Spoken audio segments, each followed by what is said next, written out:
നമസ്കാരം. ജീവിതത്തിൽ സന്തോഷത്തിൻ്റെയും ആഘോഷത്തിൻ്റെയും സുന്ദരവേളകളിൽ മധുരം നൽകുവാൻ നമ്മൾ ആദ്യം തിരയുന്നത് ലഡുവിനെയാകും. ഇത്രത്തോളം ജനപ്രീതിയുള്ള മറ്റൊരു പലഹാരം നമ്മുടെ ലോകത്ത് ഉണ്ടാകുമോ എന്ന് സംശയമാണ്.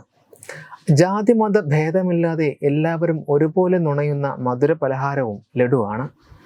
ചെറിയ പന്ത് എന്നർത്ഥം വരുന്ന സംസ്കൃതത്തിലെ ലത്തിക അഥവാ ലഡ്ഡുക എന്ന പദത്തിൽ നിന്നാണ് ലഡ്ഡു പരിണമിച്ചത്. ഇന്ത്യൻ മധുര പലഹാരങ്ങളിൽ പ്രാചീന കാലത്തോളം പഴക്കമുള്ള ഒന്നാണ് ലഡു. ഉത്തരേന്ത്യൻ സംസ്ഥാനങ്ങളിൽ പ്രചാരത്തിലുള്ള മോട്ടിച്ചൂർ ലഡു, ഗുജറാത്തിലെ ചൂർമ ലഡു, ദക്ഷിണേന്ത്യയിലെ തേങ്ങാ ലഡു, അസമിലെ തിൽ ലഡു, മഹാരാഷ്ട്രയിലെ ഡിങ്കോച്ചി ലഡു, ആന്ധ്രാപ്രദേശിലെ ബന്ദർ സന്ന ലഡു, ബൂണ്ടി ലഡുവിൻ്റെ വകഭേദമായ കേരള ലഡു തുടങ്ങിയവയൊക്കെ പ്രശസ്തമാണ്. ഇന്ത്യയിൽ മാത്രമല്ല, പാകിസ്ഥാനിലും നേപ്പാളിലും ബംഗ്ലാദേശിലും ലഡുവുണ്ട്. എന്നാൽ ഇന്ത്യയുടെ സാംസ്കാരിക കളിത്തൊട്ടിലായ ഹാരപ്പൻ കാലം മുതൽ ലഡു ഉണ്ടെന്ന് അറിയാമോ?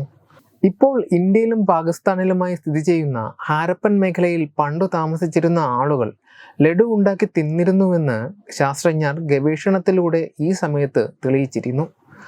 4600 വർഷങ്ങൾക്ക് മുൻപുള്ള ലഡുവും ഇവിടെ നിന്ന് കണ്ടെടുത്തു.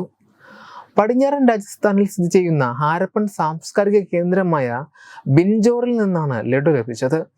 ഇവിടെ നിന്ന് ഒരേ വലിപ്പമുള്ള 7 ലഡുക്കളാണ് ശാസ്ത്രജ്ഞർ കണ്ടെത്തിയിരിക്കുന്നത്. ബ്രൗൺ നിറത്തിൽ കാണപ്പെട്ട ഇവ മണ്ണുരുളകളാണെന്നാണ് ശാസ്ത്രജ്ഞർ ആദ്യം വിചാരിച്ചിരുന്നത്.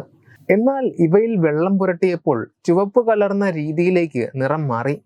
തുടർന്ന് ഈ ലഡു സാമ്പിളുകൾ ലബോറട്ടറികളിലേക്ക് അയച്ച് കൂടുതൽ പരിശോധനകൾ നടത്തി. ബാർലി, ഗോതമ്പ്, ചില പരിപ്പുകൾ എന്നിവയ്ക്കൊപ്പം നല്ല പ്രോട്ടീൻ അടങ്ങിയ പയർവർഗ്ഗങ്ങളുടെ പൊടിയും ഈ ലഡുവിൽ ഉപയോഗിച്ചിരുന്നു. കാൽസ്യം, മഗ്നീഷ്യം, പൊട്ടാസ്യം എന്നീ മൂലകങ്ങളുടെ സാന്നിധ്യവും ഈ ലഡുവിൽ കണ്ടെത്തിയിട്ടുണ്ട്. ആയുർവേദത്തിലെ പ്രശസ്ത ആചാര്യനായ സുശ്രുതൻ ശസ്ത്രക്രിയയ്ക്ക് വിധേയരായ രോഗികളുടെ മരുന്ന് ശർക്കരയും ചില പരിപ്പുകളും ചേർത്ത് തേൻ ചാലിച്ച ലഡു ഉണ്ടാക്കി നൽകിയിരുന്നു. ഗർഭിണികൾക്ക് ലഡു കൊടുക്കുന്ന പതിവ് ഇന്ത്യയുടെ ഗ്രാമപ്രദേശങ്ങളിലുണ്ട്. ഇന്ത്യയിലെ ചില വൈദ്യന്മാർ കയ്പൻ മരുന്നുകൾ ലഡുവിൽ ചേർത്ത് നൽകി അവരെ കൊണ്ട് കഴിപ്പിക്കാറുണ്ടായിരുന്നു. ഉത്തരേന്ത്യയിൽ പല ക്ഷേത്രങ്ങളിലും ലഡു പ്രസാദമായി നൽകാറുണ്ട്. തിരുപ്പതി ക്ഷേത്രത്തിലെ ലഡു ലോക പ്രശസ്തമാണ്. Web desk Tatwamayi news. Powered by Jyothis, realising your dream home.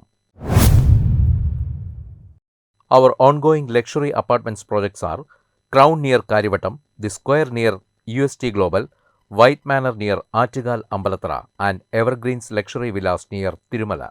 Call 90482 55599. Jyothis Building Promoters Private Limited, Thiruvananthapuram.